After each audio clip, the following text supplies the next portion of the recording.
I'll be back for the rest of it. I mean, good for Arnold, but I'd rather say I love you to people. It's nice, right? Yeah, definitely. Well, see, as you can see by the crowd tonight, Princess Bride was certainly beloved. It did okay at the box office, but it wasn't a huge hit. At what point did you realize that it was going to be a classic? You know, it's funny you asked that, Andre. Andy, I call you Andre. Andy.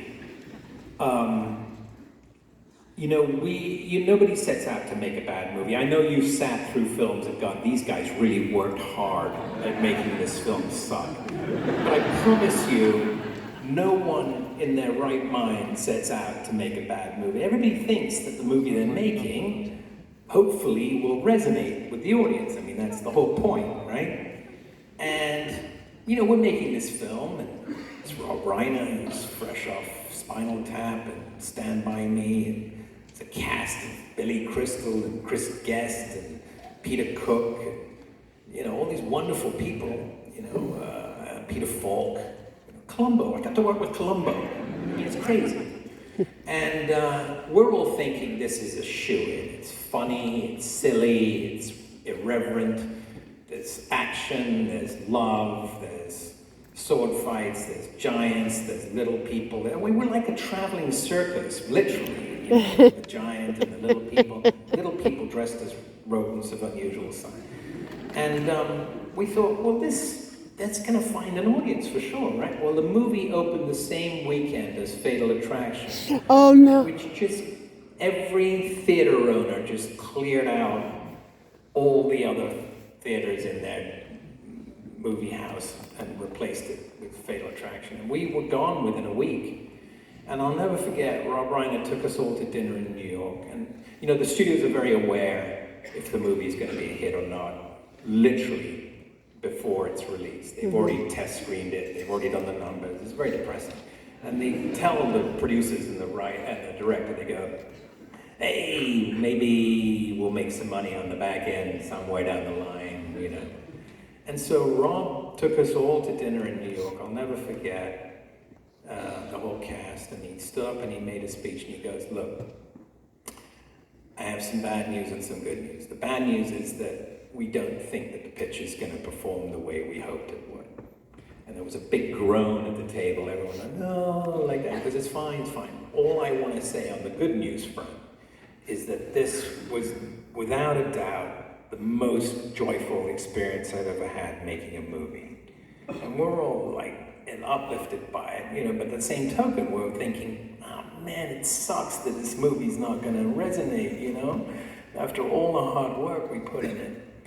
And I was living in New York at the time, and about 10 years after the movie was done and gone, and all of us had moved on to other projects and forgotten about it, this wonderful invention happened called the VCR, right? And initially people were renting VHSs. Now, how many people here still have their VHS copy of Princess Bride? Put your hands up. There you go. Look at you guys. Why? You don't have a VCR anymore that works. Yes, I do. Yes, I do. You spent some money on the story. But everybody seemed, it was a touchstone, right? Once you had that film, you weren't going to lend it out to just anybody in case they didn't give it back, right? And so it became a keepsake in the family. Because it was a family movie. How many movies today? You bring everybody could sit down, the kids, parents, grandparents, everybody could get something out of it, right? And so I think that was one of the things that resonated with people, was that it was a film we could all watch together and get something out of it, and it wasn't mean-spirited, and it was kind of silly and irreverent, but it had a great love theme to it, which is, you never go wrong with true love, right? And so this thing took off in ancillary, in VHS rentals, and it was like the top VHS purchase on the list. And I think Entertainment Weekly would keep a list in the back few pages of the top VHS rentals and purchases, and we were like were crushing it, you know?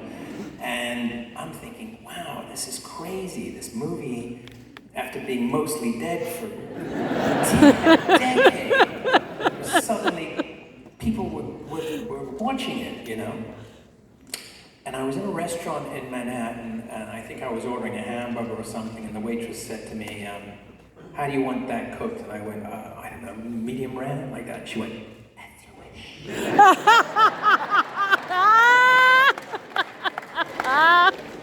And I never heard anybody say that before. You know, I said, I'm sorry, I beg your pardon. She went, you know. Like that. And my life changed overnight, literally. I went from being somebody that nobody recognized to like Wesley. It was great, fantastic, yeah. Very blessed. Yeah, thanks to all of you.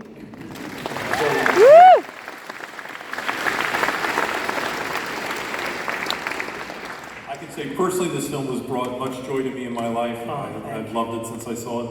Thank you. 87. I can honestly say, on behalf of everybody involved with this film, that as I just mentioned, we had no idea that it would be as successful as it is. And if anyone had told me that 30 years later I'd be sitting here talking to you, I would say you're crazy. But you guys took this film to your hearts. And I got to tell you, on behalf of all of us involved, it means, and especially me, it means a great deal, a really great deal. We're so grateful to you, really. So give yourselves a big round.